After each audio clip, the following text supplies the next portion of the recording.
Glory to the Father, and to the Son, and to the Holy Spirit. We're calling this Bible 101. We missed a couple of weeks because I was out ill, so we'll see if my voice will hold up while we're here today. We are using the Eggermeyer's Bible Storybook. We have one left that we haven't sold. They're $20. That's what it costs the church. I've got 5 more ordered. Hopefully they'll be in before next Thursday, so everyone could have one. So maybe you can just listen as we go today, or if you're sitting beside someone, you can follow along and so forth. We're just being children, hearing the stories the way the ancient Israelites would have told the stories in the family, and they got passed down generation to generation. So that's what we're doing. And there is no exam. I've already been asked if the blank sheet of paper in front was we are having an exam, and we are not having an exam. However, I would like for you to take that sheet of paper, and I want to just do something with that sheet of paper as we begin today.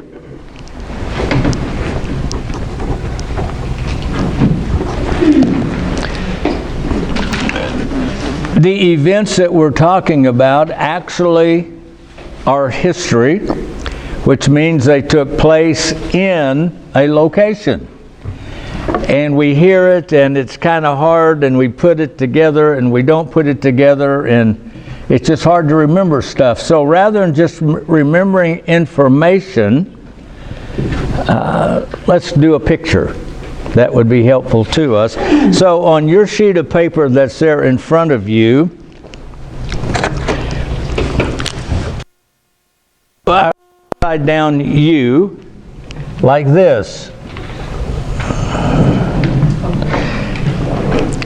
That's pretty easy to do, I think. And then let's make a little platform and a platform at the bottom. And then let's make another smaller U on the inside of that.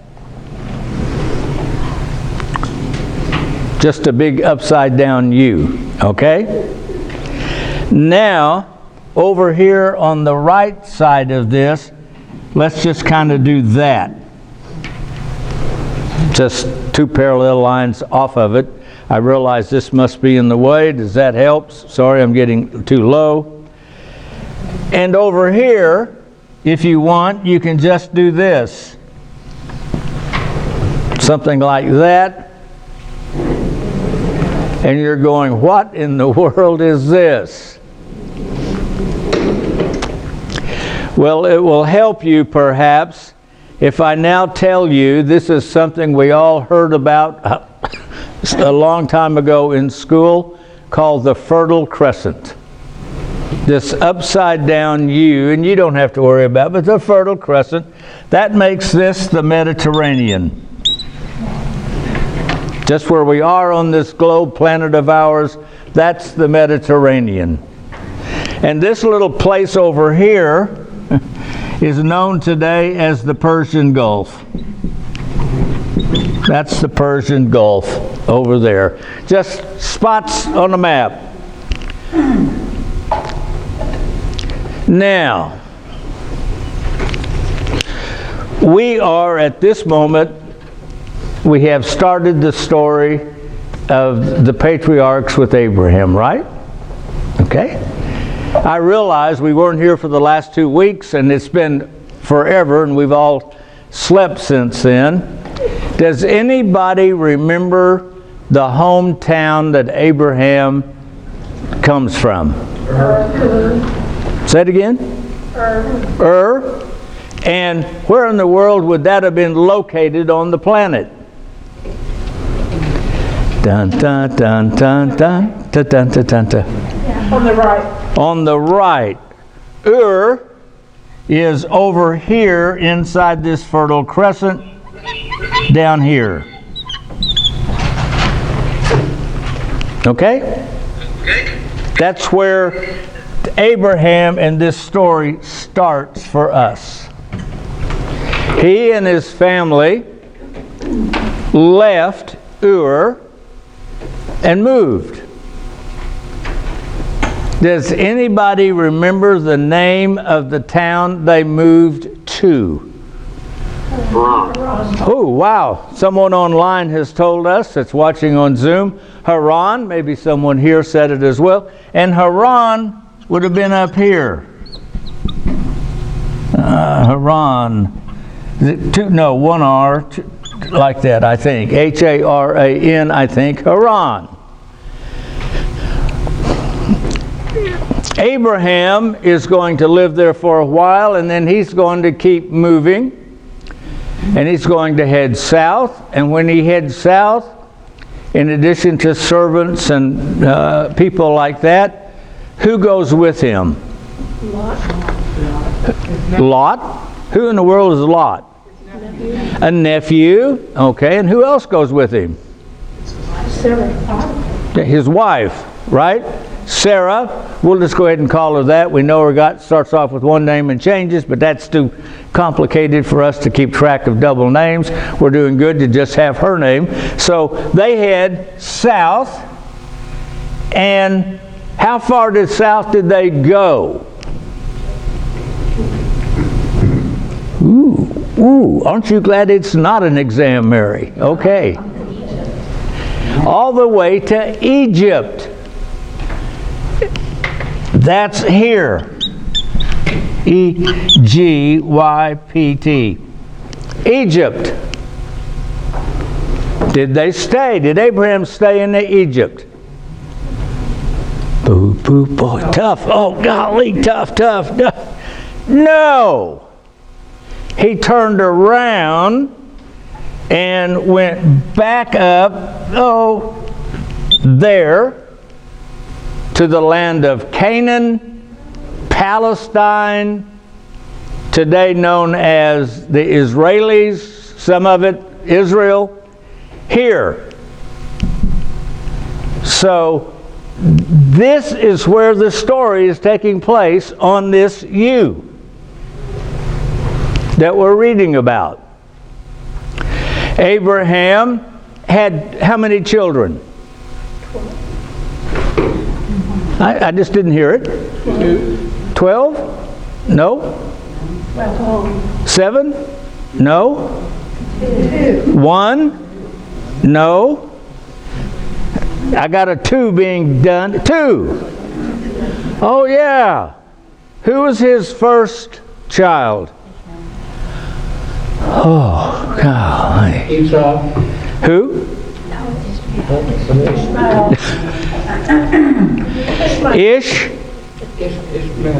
Ishmael. Remember him?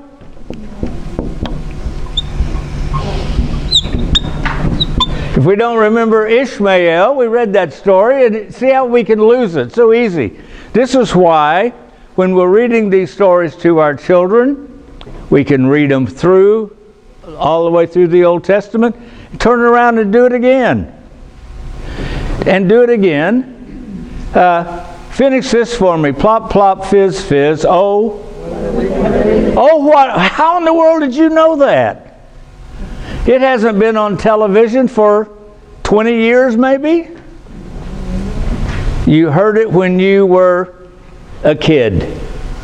My baloney has a first name. It's OSC. Bingo. Repetition is how we remember stuff. One time through, and we just proved it to ourselves. Ishmael, who in the world was, we read him? I don't remember reading about. And who was Ishmael's mother? Oh, we do have her, don't we? Because God, good. And who was the second child? That's Isaac. So, now we've got Abraham, and we've now introduced especially Isaac. And Isaac needs a wife. So where does Abraham find a wife for his son Isaac? Bingo! Back here, he sends his servant back to Haran and to the family that was left behind there. And from there, he's going to find a bride for Isaac. And what was her name? Rebecca. Good. So now we've got Isaac and Rebecca. If however we want to spell Rebecca. They're going to come back down here to where the central part of the story is taking place. How many children will Isaac and Rebecca have? Two. Anything special about these two? Twins. Which one was the oldest? Esau. Wonderful. And the second child, the younger of the twins? Who? Did I hear someone say Jacob? Okay. So we've got Esau and Jacob. Which one was Daddy's favorite? Esau. Which one was Mama's favorite? Jacob. What does Rebecca have Jacob do that angers his brother Esau? Selling his birthright. Going to steal his birthright, the blessing, by doing what? Going to prepare him a meal and pretending he is Esau in the process, right? Okay. And is Esau happy about this? He's not, is he? So what does Jacob do since Esau is angry? He runs away. He runs away where?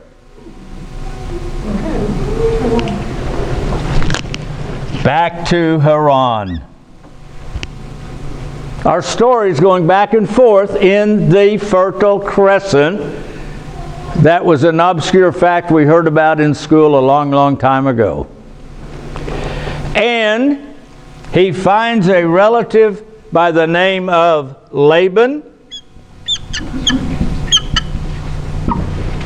And Laban has some daughters. And which daughter does Jacob fall in love with? Rachel. Did someone say Rachel? Good, Rachel. And his father-in-law is going to trick him, and instead of marrying Rachel, who does he marry? Leah, the older sister. So Jacob now has two wives, Leah and Rachel, and between them and a couple of other of their servants, how many children did Jacob end up having? 12 sons and a daughter. 12 sons and a daughter. Did Jacob and his huge family remain in Haran, and is that where we pick up the story? Yes? No? No? What did he do? He left again. Any difference to his brother? They divided the money and thought they were rid of Joseph forever. After the Ishmaelites had passed on, the brothers returned to their work. Reuben hurried back to the pit. Stooping down, he called out to Joseph, and there was no answer. Again and again he called, but Joseph did not reply. So Reuben then went to his brother and said, "Hey, what's happened? The kid is gone. What shall I do?" As the oldest, Reuben felt responsible for his brother. The brothers then told Reuben what they had done. But what shall we tell our father about Joseph? They wondered. And finally they decided that they would take his coat, the one with many colors, and dip it in the blood of an animal, and they would take the blood-stained coat to their father and tell him they had found it. Jacob was alarmed when his sons returned without Joseph, and when he saw the blood-covered coat, he knew it was Joseph's coat, and at once he believed that wild animals had killed Joseph. Jacob tore his clothes and dressed in sackcloth, and he mourned bitterly and would not be comforted. Wow. Well, what happens to Joseph next? His brothers didn't like him. They threw him into what? A pit. And they didn't end up killing him. What did they do? They sold him to some merchants and made money off of it and got rid of him anyway. Right? Well, now, what in the world happens now to Joseph? It's a cliffhanger. After a long, dusty journey, we're on page 54, the Ishmaelites arrived with Joseph in Egypt. Here Joseph saw dark. And which direction did he head when he left Haran? South. Headed back this way. That's right. And that's where we start today. All this traveling back and forth. And by the way, it was done maybe on a camel, maybe on a donkey, but a lot of on the feet. There were no Holiday Inns on the way. In this area. And that brings us then to where we are today in our storybook on page 51.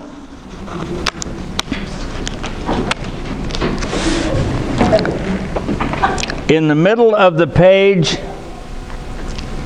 where we finished off, it says, when Jacob reached Hebron, he found his father expecting to die.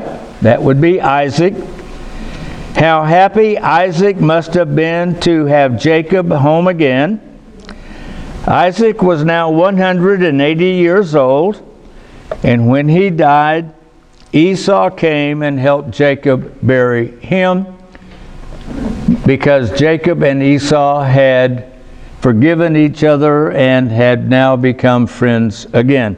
So now we pick up the next part of the story. We've had Abraham and we've had Isaac and Jacob, and now we come to one of the sons of Jacob named Joseph. Of his 12 sons, Jacob loved Joseph the most. Joseph was the 11th boy, and he was Rachel's oldest son. Because Jacob loved Joseph most, his brothers were jealous. When Jacob made a wonderful coat of many colors, the older sons hated their brother for he's showing favoritism. And if we're reading this to our children, we could certainly make the point, it's not nice for me to love one of you more than the other, is it? I should love all of you the same, and I need to make sure I treat all of you the same. One day, Joseph saw 4 of his brothers doing something wrong. Don't little kids always, our little brothers and sisters are always tattling on us? This is the way families still are 3,000 years later. As soon as he could, he told his father what his brothers had done, and they hated him even more. One night, 17-year-old Joseph had a very strange dream. He told his brothers about the dream. Hey, we were together in the field binding the sheaves, the corn stalks of the wheat or whatever. And my sheaf stood upright, while all of your sheaves bowed down around it. Yeah, oops. That's not how you win friends and influence people. Hey, what did I do in my dream? Saw all of you guys bowing down to me. How angry the brothers were. Do you think you'll someday rule over us? They asked. Well, Joseph soon had another dream. This dream was stranger than the other. He told his father and his brothers, in this dream I saw the sun and the moon and 11 stars bowing down. Jacob said, indeed, shall your father and your mother and your brothers bow down to you? They had no problem understanding the dream, did they? And it was offensive. That dream seemed to make Joseph greater, better, and wiser than his family. Jacob still wondered what in the world the dream could mean. Now Jacob and his family lived in Hebron, where Abraham had lived long before. Jacob's flocks were so large, the brothers could not find enough pasture nearby. You remember out here in the West, in the days of the cowboys, there were no farmers, there were no fences, and the cattle would just roam open, and they had to brand them so they could tell whose cattle belonged to who. It was the same at this time in Palestine. And so you would let your sheep and your cattle wander through the pasture land wherever there happened to be fresh grass. And so when it was gone in an area, you had to move them in search of more. And so you were nomadic. And rather than moving the tents all the time, the tent would stay placed and you would go out and the herdsman would stay with them and camp overnight and so forth. And you would send food back and forth. But they didn't move the tent every time they had to move the herds. And so here, sometimes they had to take the flocks from home to find grass and water. This time Jacob sent his 10 older sons to Shechem with the cattle and the sheep. And after they had been gone for several weeks, Jacob sent Joseph to find out how they were doing, make sure they were okay. Joseph started out alone. It was about 50 miles from where they were to Shechem. And when he got there, he couldn't find his brothers and the flocks. What was he going to do now? A man from a nearby town told Joseph, your brothers have gone over to Dothan to find better pasture. So now Joseph journeyed on over the hills and across the valleys to Dothan, 15 miles away. Long before he was within shouting distance, he could see the flocks ahead. Now when the brothers saw a young guy in a beautiful coat coming across the fields, they knew who it was, and they said to each other, here comes that dreamer. Let's kill him and see what will become then of his dreams.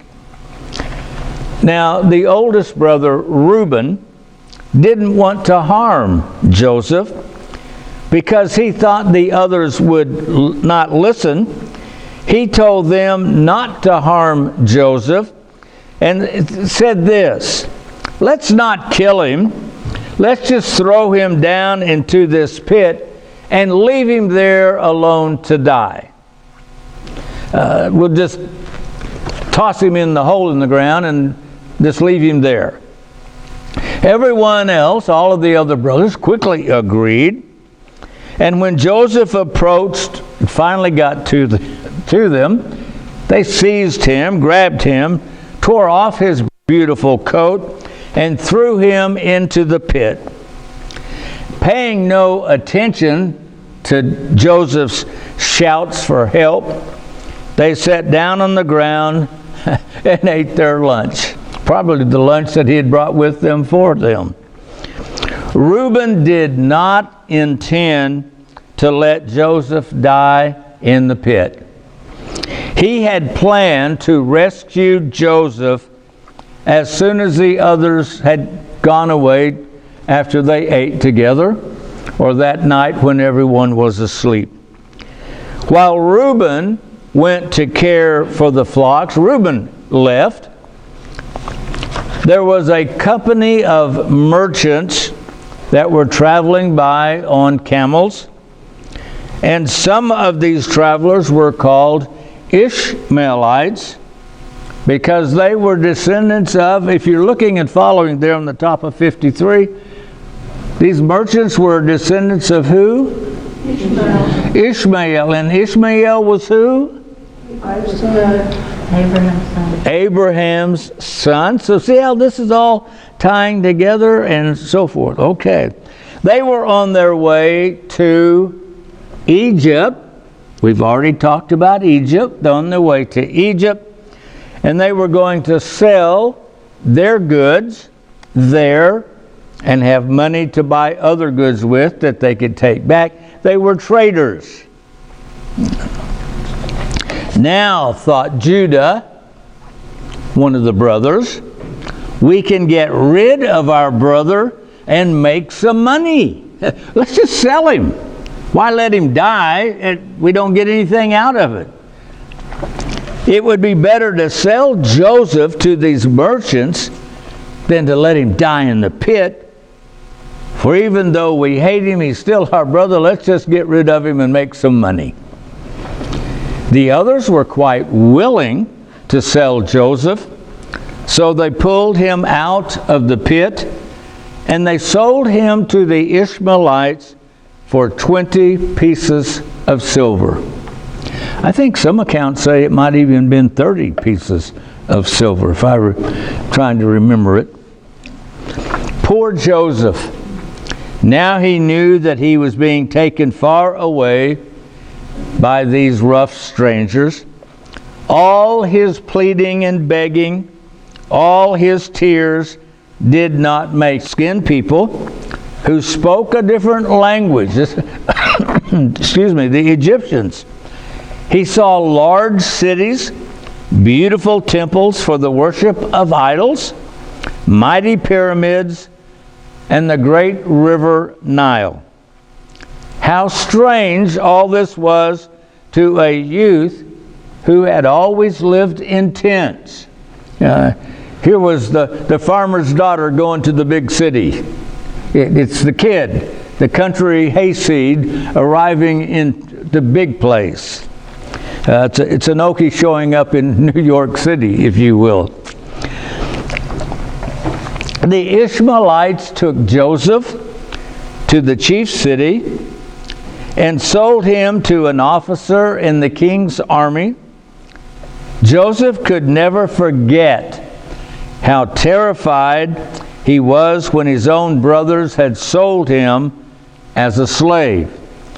Nothing could be done about it now. He would just have to learn how to be a good slave. Now, God did not forget Joseph or the wonderful dreams that he had given him. You see, God was getting Joseph ready for the time when those dreams would come true. Joseph did not understand God's plan, but he trusted God. Joseph's master, Potiphar, I like to just say Potiphar once we get to his wife in just a minute, was a very rich man with many servants. Joseph learned quickly He learned to speak the language. Aha! That's what an immigrant population always has to do. Learn the language. It's what the ancestors, our ancestors here at St. Elijah did. They learned the language here so they could be good people, make money here, etc., and find a life.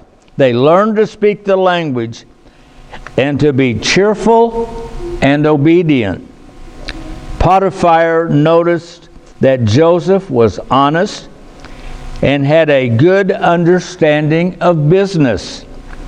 After a while, he put Joseph in charge of his household and his wealth, and Joseph did so well that he became a slave in name only. He just did a good job, and his owner rewarded him for it. Then a very strange thing happened. One day, Potiphar's wife tried to make love to Joseph, but Joseph would not let her. She became so angry that she lied about Joseph to her husband. He tried to make love to me while you... Potiphar believed his wife and had Joseph thrown into the king's prison. How unfair this was, how wrong. To be a slave had seemed bad enough, but to be put in prison for doing right was even worse. But Joseph did not pout or feel sorry for himself. Instead, he was cheerful, and the prison keeper was attracted to Joseph. And day after day, the keeper watched him. Finally, he decided that Joseph was the very person he needed to help care for the other prisoners. Later, he gave Joseph full charge of all the prisoners. So now Joseph was busy as he had been when he worked in Potiphar's house. He's a good manager. And people could see that he was honest and treated people and was valuable. Well, at the same time, Pharaoh, that's the king of Egypt. They called him Pharaoh. Say that with me. Pharaoh. Pharaoh. See, we can say Pharaoh. It's a funny word. Pharaoh was much displeased with two of his special servants, the chief butler and the chief baker that served him. And Pharaoh put both of these servants in prison where Joseph was, and Joseph looked after them. One morning, Joseph noticed that these men were troubled. "Why are you troubled?" he asked. "Well, we've had strange dreams last night," they told Joseph, "and there is no one here to tell us what they mean." We always get dreams sometime at night, and we don't always remember them. It's a scary dream. And there's other dreams we wake up and remember, and we wonder, I wonder what that was all about.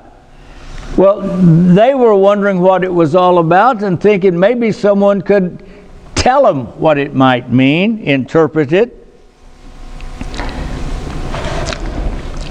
And Joseph looked at them and said, "Well, surely God knows the meaning of your dreams, and I am his servant. Tell me what you dreamed, and God might show me what it means." And the chief butler said, "I saw a grapevine with 3 branches, and while I looked at the buds that came on the vines, and then they blossomed, and then the blossoms became a bunch of grapes, And then I squeezed the juice of the grapes into Pharaoh's cup. This I gave to the king as I did when I waited on him. And God helped Joseph know the meaning of the dream. And Joseph said, the 3 branches are 3 days. In 3 days, at your job in the king's palace. I beg you to tell Pharaoh about me. I was stolen from my father's house and sold a slave, and for no fault of mine I was put into prison. And the chief butler promised to tell Pharaoh all about Joseph, if in fact his dream came true. Then the chief baker told Joseph his dream. There were 3 baskets upon my head. In the top one there were baked meats for the king's table. The birds flew down and ate the food in the top basket. Through the wisdom of God, Joseph knew the meaning of this dream also. He hated to tell its meaning, but the chief baker insisted. And so he said, in your dream, the 3 baskets also mean 3 days. But in 3 days, Pharaoh, the king, will kill you, will hang you. And as it so happened, 3 days later, Pharaoh had a great birthday feast, a great party. And during the feast, he had the chief butler return to the palace, and the chief baker he executed. The chief butler soon forgot his promise to Joseph. He didn't tell Pharaoh about him. And 2 more years passed before he remembered to tell the king about Joseph. Wow. Isn't that a strange story? Dreams. What did the 3 vines represent for the guy that had the dream of the 3 vines? 3 days. 3 more days. And the 3, was it baskets that he carried on his head? What were the 3 baskets? What did that represent? 3 days. That's also 3 days, wasn't it? One of the guys gets released, and what happened to the other guy? He gets hanged. Strange dreams, right? Wow, thank God my dreams aren't like that, and yours aren't like that. Well, what happens next? One morning, Pharaoh called the wise men of Egypt to tell him the meaning of his 2 strange dreams. So now Pharaoh is having dreams. But they could not explain the dreams. All the people that he told the dream to couldn't help him. And Pharaoh was greatly agitated, troubled about trying to remember the dream. And when the chief butler heard about Pharaoh and his dreams, he then remembered his dream when he had been in prison and Joseph's kindness. Well, I forgot to tell the Pharaoh about him. So now he tells Pharaoh about Joseph and how Joseph had told him his dreams. And immediately Pharaoh sends for Joseph. Now Joseph was busy caring for the prisoners when the messenger came from the king's palace. Pharaoh wants to see you at once, the messenger said. Well, I wonder why he wants to see me, Joseph wondered. If only he would set me free. So Joseph shaved, put on clean clothes, then he hurried to the royal palace. At the palace, Pharaoh was anxiously waiting. Everyone was deeply troubled.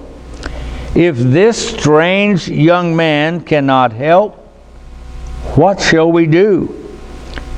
They heard the footsteps outside the door, and Joseph was brought in. He was light-skinned and handsome. He didn't look like everybody else. Pharaoh said, "I've heard that you can tell the meaning of dreams. I have had 2 dreams which trouble me greatly, and none of the wise men of Egypt can tell me what these dreams mean." Joseph replied, "This wisdom does not belong to me, but to the God I serve. He will help me know the meaning of your dreams." Then Pharaoh explained he's going to tell him the dreams. "In my dream, I was standing by the river Nile when 7 fat cattle came up out of the river and fed in the green meadow. And later, 7 very lean cattle, very skinny cattle, came up out of the river and stood on the bank. And then these skinny cattle, ate the fat ones. And then they were still as skinny and thin after they ate as they had been before they ate. And then I woke up. Afterwards, I fell asleep and dreamed again.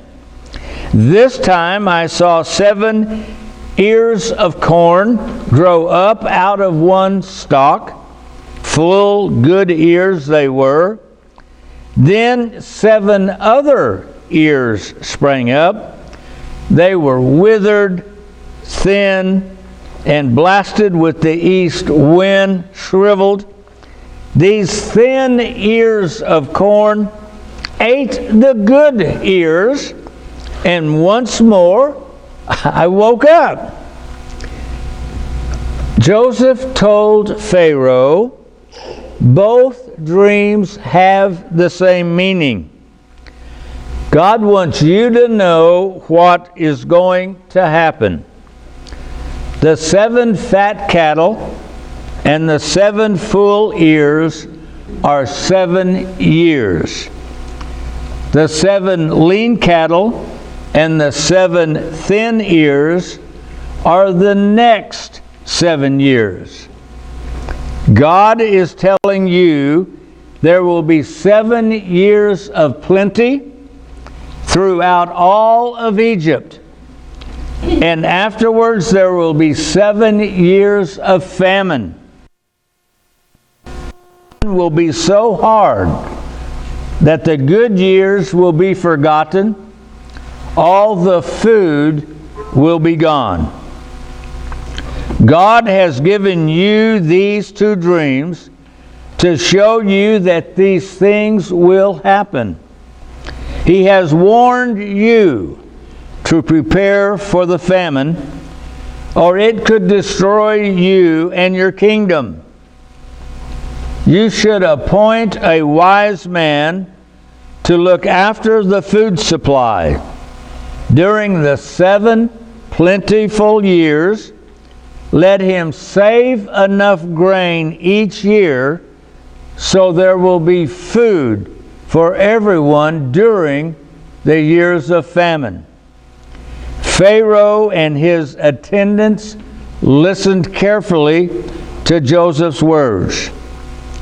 Pharaoh said, "Well, surely the Spirit of God is in this man. His words are good.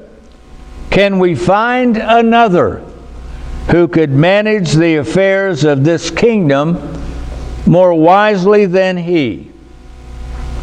And Pharaoh made Joseph ruler over all the land of Egypt. He dressed Joseph in royal robes, put a gold chain about his neck. Pharaoh took off his ring, the Pharaoh's ring, and put it on Joseph's finger. And Pharaoh said, "You shall be the overseer of my house and your word shall govern my people in all Egypt. I am the only one who will be greater than you. And Pharaoh gave Joseph a chariot, and in this Joseph rode through the streets of the city, and the people bowed before him. And Pharaoh called Joseph a very funny name. And the funny name meant the man to whom secrets, the secret teller, the secret revealer. And he also gave Joseph an Egyptian girl, the daughter of a priest, to be his wife. Now all this honor did not change Joseph's heart. It didn't go to his head. He was still kind and fair to all. Day after day he rode through the land and gathered up the food which grew everywhere in abundance, and he stored this food for the years of famine, the drought that was coming. And during this time God blessed Joseph with 2 sons. Joseph named them Manasseh and Ephraim. And Joseph was grateful to God for all his blessings, and he realized that all his troubles had brought about this great honor he now enjoyed. What was his great troubles? What had happened to Joseph? Sold. His brothers. His brothers betrayed him and sold him as a slave. And then once he was a slave, what happened to him? In prison. Put in prison. He was accused of rape when he hadn't, right? And then he was thrown into prison. And somehow in prison he told 2 other guys what their dreams meant. And now Pharaoh's had a dream. Here was this skinny 17-year-old kid thrown into a pit back home by his brothers, and now he's the top dog in Egypt. That's quite a story. My goodness.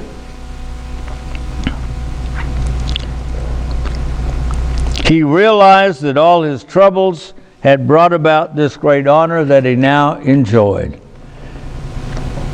You know, you're little now, but someday in your life you'll look backwards and you'll see what all you've gone through, and it brought you where you are then. We all do that.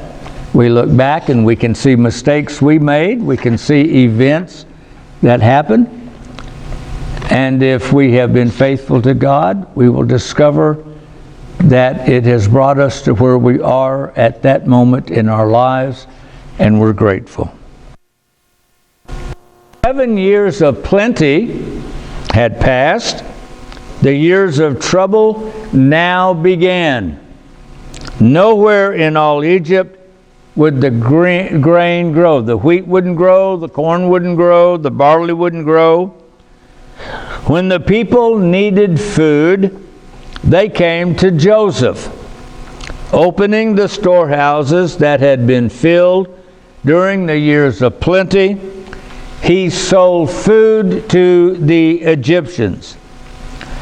Now, not only in Egypt was there this terrible famine, this drought in the whole area. We covered this part. Remember, we're here, and this drought that's in Egypt, I know I'm in the way, here also was up here in Palestine. So it was this whole eastern end of the Mediterranean, Egypt and Palestine, the land of Canaan, that had 7 years of bad weather. We know what it is here in Oklahoma to have the dry season, to have the fire alerts, the red flag alerts, because we haven't had enough rain. And so that's what happened in Egypt. And it happens then back home where he came from in Palestine. So not only in Egypt was there this terrible famine, but also in the countries round about. For far and near, people came to Joseph and begging him to sell them corn, lest they would die for hunger. Well then, what about those first dreams that Joseph had? Remember when he was a little boy? He had a dream about the stalks of grain out in the fields would bow down to him. Remember his? And what was the other dream about? The sun and the moon and the stars would, remember those? Yeah. Well, let's see what happens now. The great famine reached the land of Canaan, that's Palestine. Food became scarce, and the people were worried. What are we going to eat? Jacob said to his sons, remember Jacob? I have heard there is corn in Egypt. Go there and buy food. And so the brothers left, but Benjamin did not go with them. Remember, he was the last son born, the baby. Since he had lost Joseph, Jacob loved Benjamin the best. And Jacob was so afraid of losing Benjamin that he would not let his youngest son go very far from home. More than 20 years had passed since the 10 older brothers had sold Joseph as a slave. The brothers had grown more thoughtful of each other. They were not even jealous because their father loved Benjamin the best. How often they must have remembered the time that they had sold Joseph. As the brothers traveled to Egypt, they saw new stretches of country. Eagerly they watched for the first glimpse of Egypt, but Egypt did not look like they had expected. The fields were just as bare as those in Canaan. Soon they learned there was plenty of food here. In spite of the famine, great storehouses were filled with corn. Out here in Oklahoma, what do we call those storehouses? Silos. Silos, right, that the farmers have. Like everyone who wanted to buy food, they went to Joseph. Little did they dream that this man who sat on a throne and dressed like an Egyptian prince was their brother. In these 20 years, he had become a man. If he was 17, he's now 37 years old. Everyone bowed before him, just as if he were king. And now his 10 brothers bowed before him also. Joseph knew his brothers at once. When they bowed, he remembered his dreams.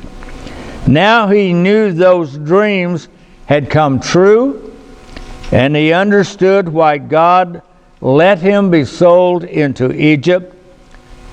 But Joseph wanted to know whether his brothers had changed any. So he pretended not to know them. He spoke like an Egyptian and pretended to be harsh to them. Who are you? He demanded roughly.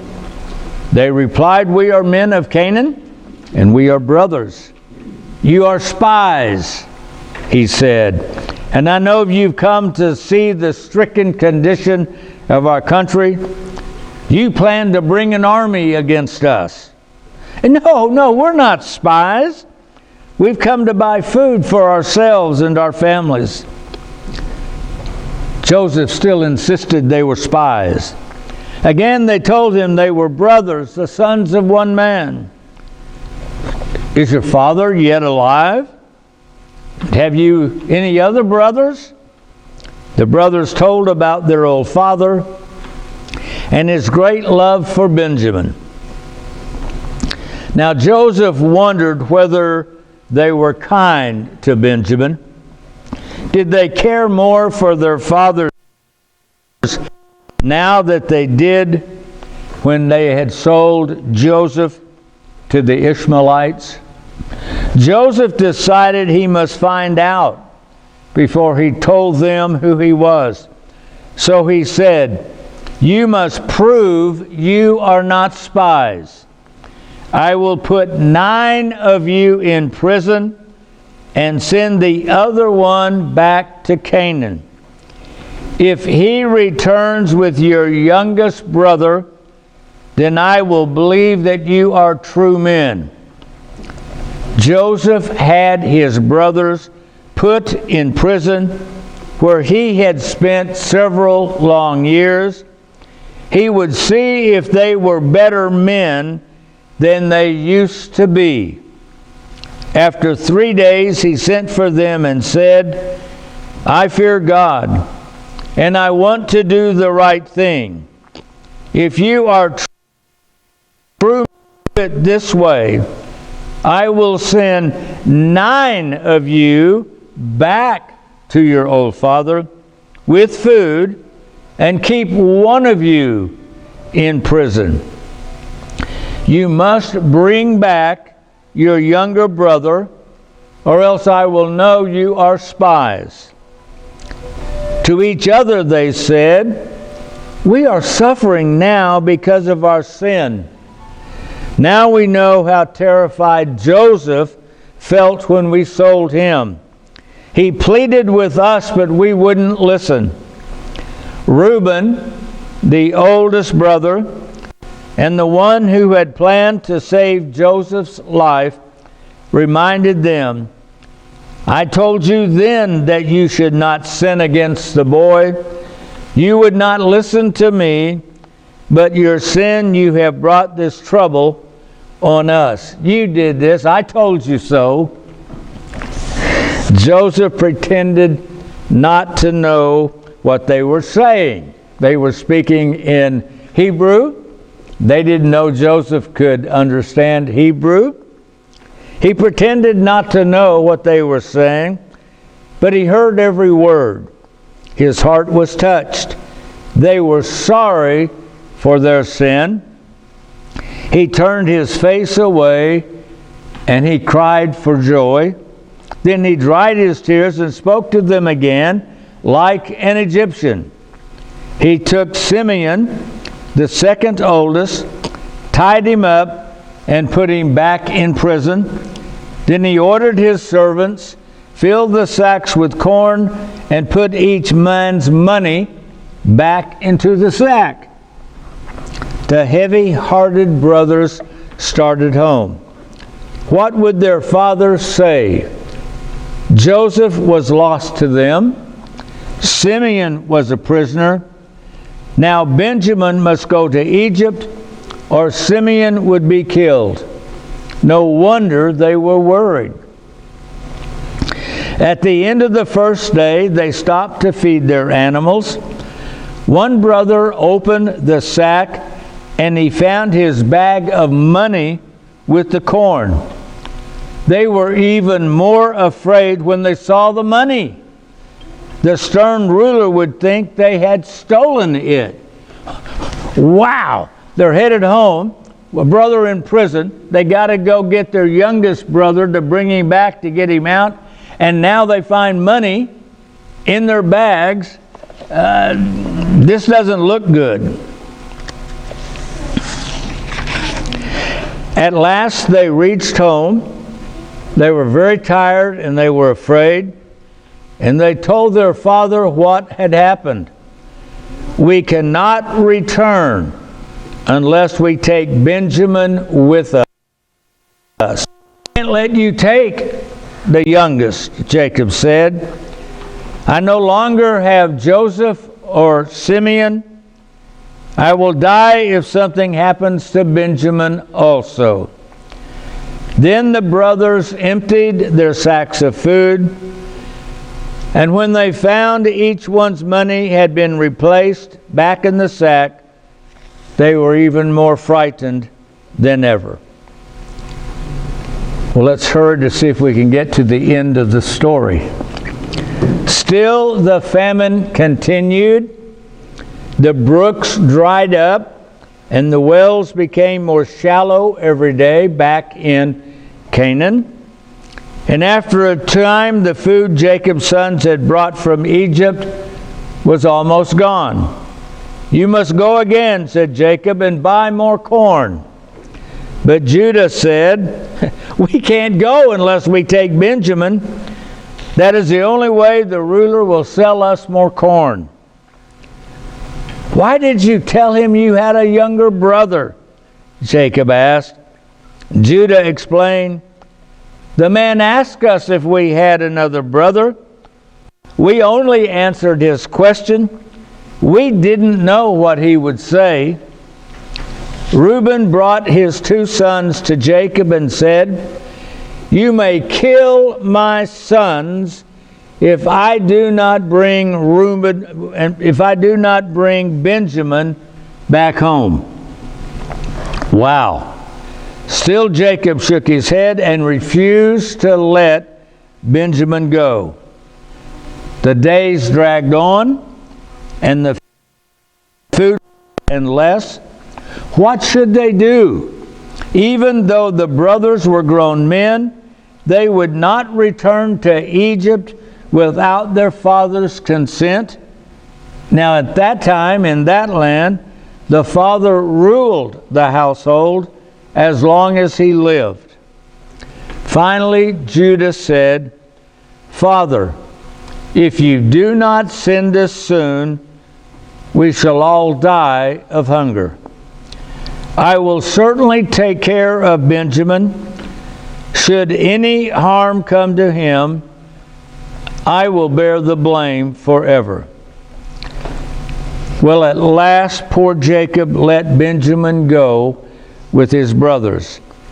"If my children must all be taken away from me, then I must bear the loss." At once they prepared for the journey. Jacob told his sons to take the ruler presents. They took rich spices and perfumes, wild honey and nuts. Jacob said, "Take twice as much money as before. Maybe the money was put back into your sacks by mistake." Well, when the brothers returned to Egypt, Joseph saw Benjamin with his brothers, and at once he sent them to his own house and ordered his servants to prepare a feast. "The men of Canaan are to dine with me," he told his servant. The brothers did not know what Joseph told his servants. Why had they been brought to the ruler's house? The brothers were afraid. "He thinks we stole the money," they said, "and now he will accuse us and put us in prison with Simeon." What should they do? They decided to tell the servant, their troubles. "Do not be afraid," the servant said. "I had your money." The steward gave them food for their animals. Then he gave the brothers water to wash their feet. Afterwards he brought Simeon to them. "You are all invited to eat dinner with my master." At noon Joseph came home. He spoke to the brothers kindly and asked if their father was still alive. Next he turned to Benjamin and asked, "Is this your youngest brother?" They nodded yes. Joseph said to Benjamin, "The Lord be gracious to you, my son." He longed to throw his arms around Benjamin, but there was still more he wanted to find out about his 10 older brothers. So he hurried out of the room to hide his tears. The brothers were beginning to feel better. They were glad to find Simeon well. Soon they hoped to be on their way to Canaan with food and good news for their anxious father. After the tables had been cleared off, after they had eaten, Joseph and his brothers entered the dining hall. After the food had been arranged, they went in to eat. Other guests were present, possibly the Egyptian officers. The brothers saw 3 tables, one for Joseph the ruler, another for the Egyptians, and the 3rd table for them. The brothers were seated at the table according to their ages, from the oldest to the youngest. How strange. How can this man know our ages? Joseph sent each brother food from his table, but to Benjamin he sent 5 times as much as to the others. When the meal was over, the brothers wanted to go home, fill their sacks with the steward, and put their money back into the sacks. But in Benjamin's sack put my silver cup also. And the steward did it. The next morning the brothers started home, but they had not gone very far when the servant came running after them. My master's silver cup is gone. Why have you taken it? God forbid that we should steal the cup, they answered. We are honest men. Didn't we return the money we found in our sacks? Why then should your master think we took this cup? So certain they were that none of them had taken the cup, that they said, search us and see for yourself. If the cup is found, let the one die in whose sack it is discovered, and the rest of us will become your servant. If I find the cup, said the servant, I will take him for my servant in whose sack it is found, and the rest of you can go free. Then the search began.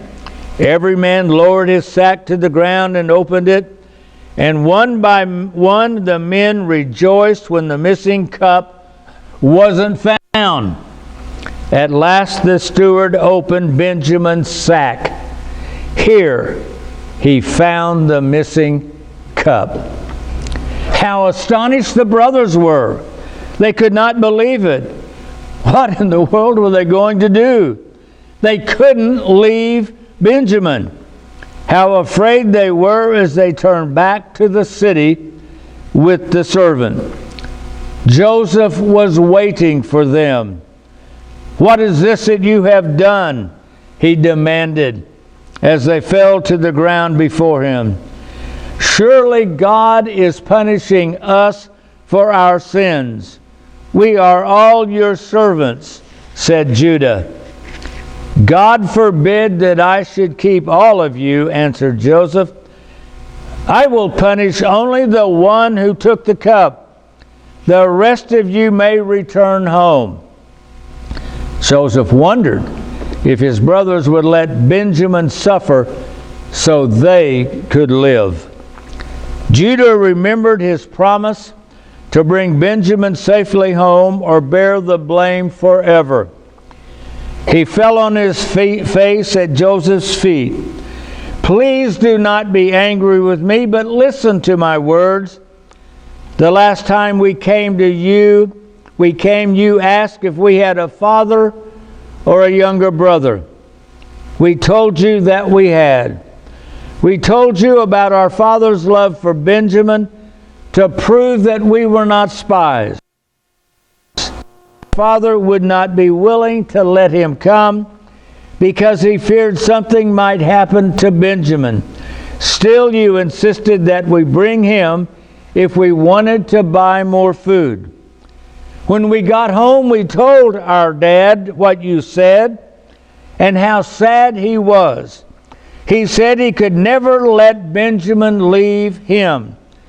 But when the food was almost gone, He wanted to send us again, and we reminded him that we could not see you unless Benjamin was with us. Finally, days later, our father said, "If anything happens to Benjamin, I will die." Now, if we go back without Benjamin, our father will die, for he is old and feeble. He lives for Benjamin. Let Benjamin return, I beg you, and let me take his place.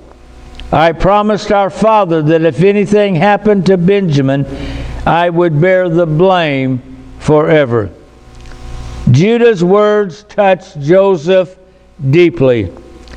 How different they sounded from the words Judah had spoken so long ago when he suggested that they sell Joseph to the Ishmaelites. Now Judah was offering himself as a lifetime slave in the place of Benjamin. A changed Judah indeed. Now Joseph was sure his brothers were better men. Quickly he ordered the Egyptian servants to leave the room. Turning to his brothers, he said in their language, "I am your brother Joseph. Does my father yet live?" Surprise and fear came over the brothers. They could not say a word. Joseph saw they were afraid. The tears were streaming down his face as he called them to come nearer. "I am the same Joseph that you sold into Egypt. But do not be afraid. Do not be angry with yourselves, for God sent me here to save your lives. The terrible famine will last 5 more years. You must bring your family to Egypt, or else you might die. I will take care of you. Here God has made me a father even to Pharaoh. Here I am the ruler of all his people." Then Joseph kissed Benjamin and embraced him. Joseph greeted each brother with the same forgiving tenderness. The Egyptian servants heard Joseph weeping, and they hurried to tell Pharaoh that Joseph's brothers had come. Everyone was glad, for everyone loved Joseph. Pharaoh said, "Have your brothers go home and bring their households and your father back to Egypt. Send wagons to bring the women and the children." The brothers started home, taking Egyptian wagons loaded with presents. Joseph sent special gifts to his father, and to each brother he gave 5 outfits of clothing, and to Benjamin he gave 5 times as others. Well, we almost finished all of the story, but we're absolutely out of time. So we almost got all of the story of Joseph told today. And here we are now in Egypt, and the story taking place there. And we'll have to come back next week now and be part of the rest of the story. As a guy named Paul Harvey used to say. God bless you for being here. Glad to have you. Glory to the Father, and to the Son, and to the Holy Spirit. Praise the Lord, O my soul. I will praise the Lord as long as I live. I will sing praises to my God while I have peace.